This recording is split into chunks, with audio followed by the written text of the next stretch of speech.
the next part, but before that I'll give you this formula where speed is frequency times wavelength. Okay, so speed is generally given with this symbol c, which is frequency, f times wavelength lambda. This is the lambda is the this abbreviation or symbol used for wavelength. Okay, now time period. Time period is a very simple term. Time period is reciprocal of frequency. Time period generally means the time to cover one complete cycle. Now what one complete cycle means? A crust and a trough. So one complete cycle is time period and reciprocal of time period is frequency, or if you want to find time period, just inverse the frequency thing. So we will start from here. Time taken for the change in density of a medium from a maximum value to a minimum value is called time period. The time taken for one complete oscillation or one complete cycle in the density of medium. Why the density of the medium is involved everywhere? Because the density has to be constant. We are talking about time period, which is a delicate quantity and it has to be measured carefully. So density is to be kept constant of any medium which we are talking about. Now it is represented by capital letter T. SI unit of time period obviously would be seconds because it's a unit of time. So frequency and time are represented as follow. Time period is 1 over frequency, whereas frequency is 1 upon T. Now if you are thinking about what symbol this is, I'll tell you. This symbol is frequency, is often written in books like nu. It is not V. The V shape is curved in both the sides. This is nu. NEU, like nu. So this is nu, used for frequency. So once again, high frequency means low wavelength. Low frequency means high wavelength. Amplitude of sound wave. Now amplitude means the maximum displacement of the particles of wave. Amplitude means maximum energy up to which the particle got displaced from its mean position. So if you are talking in terms of crust and trough, amplitude means the maximum displacement. So tip of the point from the center, how much that particle is displaced. Reimagine the bucket example which I told you, that pour some mastics on it and drop some pebbles, it will create ripples. Now you can measure the distance by which these matchsticks are moving upwards and downwards. That is basically our amplitude. Now pitch and loudness of sound. These are two main characteristics with which you can actually classify sound. If you, obviously you have heard the sound of some girl, some woman, a boy, a dog, you can always decipher and classify the sounds as different: hard, soft, loud sound. So what are the main characteristics which differ one sound from another? These are pitch and loudness. First of all, pitch of the sound is shrillness, how sharp the sound is. It depends on the frequency of vibration.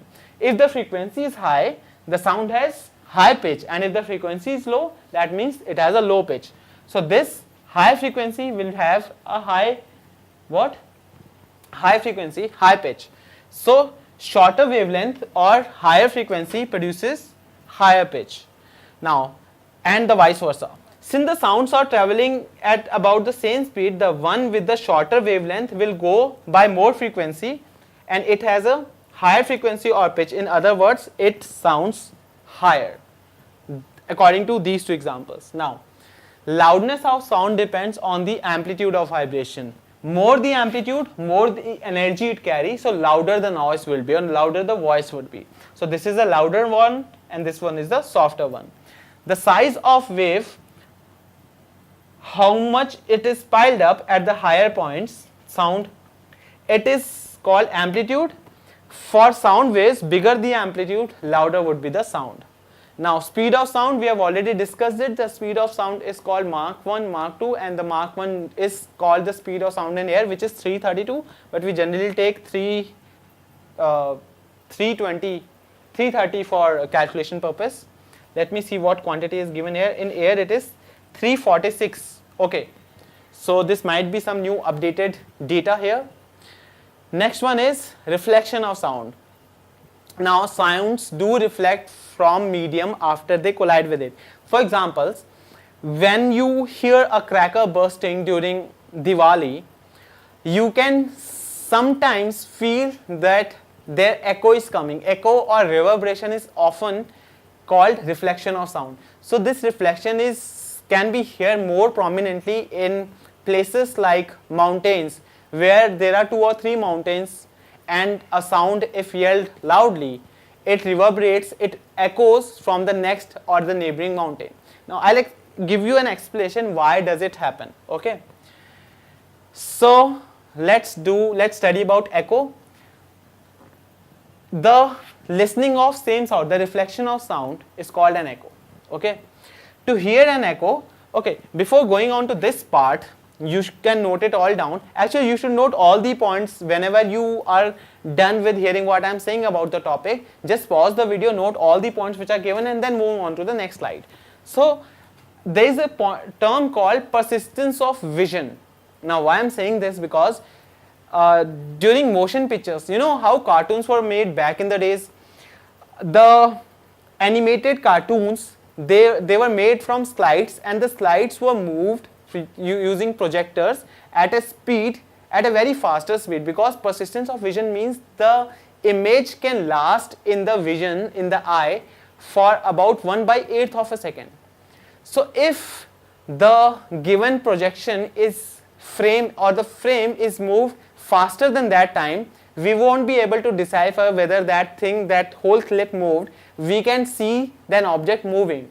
So it was done in this way. In the first clip, in the first frame, the point was this, then this, then this, then this, and this, and this. But overall the frames were moved so fast that we couldn't see the moving of frame, because it was overgoing the persistence of vision, and we saw this movement. Okay, this is what persistence of vision is. Similarly, there is a persistence of sound, that we can hear 2 distinct sounds if the time gap between them is 0.1 second. This is what it is written. To hear an echo clearly, the time interval between the original sound and the echo must be at least 0.1 second. So if I multiply this value 0.1 second with the speed of sound 344, I can get the distance to be 34.4 meter. So minimum length of a hall in which I want to hear out my echo, the length should be half of it. For that is 17.2 meters. So 17.2 meter for sound to go and 17.2 meter to come, that will constitute 0.1 second. Now reverberation